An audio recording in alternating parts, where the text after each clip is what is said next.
we do not identify.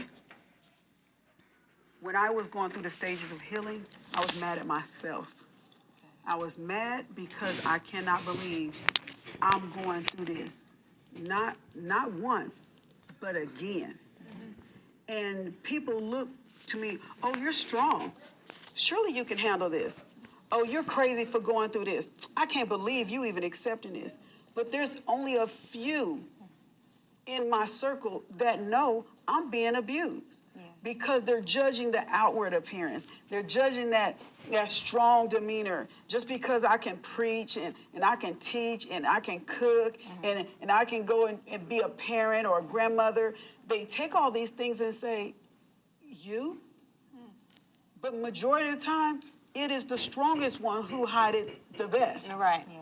Because we know we have to be strong. So when I think about when I went through, it was like, how do I stay strong? Because I know the church is going to be the first one to judge me. Can I be real about this? Yeah.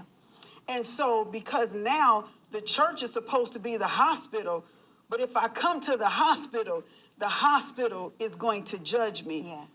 So how do I come and be delivered? Because the church is supposed to be where I'm supposed to come, right?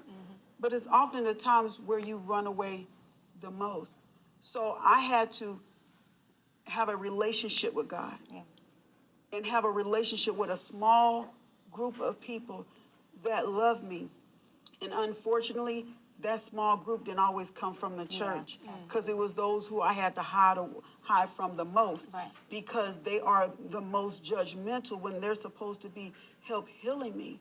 But when I went through some of those things, and not saying all, but I'm just saying some.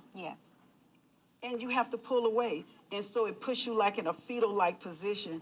Like, how do I get help, but yet remain strong? So therefore, I'm in a tug-of-war with my mind on how do I do this? How do I stay strong? How do I keep my reputation? How did I fall for this? And you go through the how, and while you're going through the how, I was dying. And when you look up, you're so far gone from the person that you are, you lose your identity. Absolutely. And so for me, what I had to do, I had to accept the fact I still had to hide from church folks. Because I know they're ready to watch me fall. They're ready to judge me. They're ready to say, well, you're supposed to be this strong tower. How could you not see it?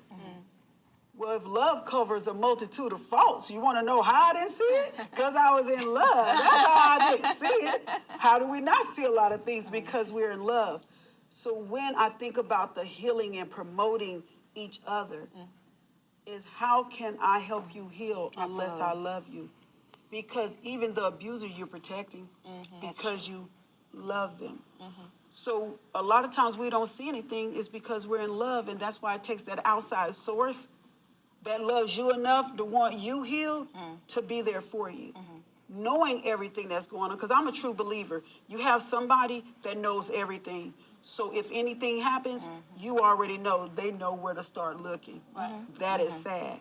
So part of my healing process was to stop being mad at myself, stop worrying so much about what church people might feel how I should have stood in the situations, because when the Bible talks, we're supposed to have that agape love, and it says love will cover a multitude of faults. And we always want to say, how you didn't see it. Well, if love covers a multitude of faults, that's how I didn't see it. Right. Okay?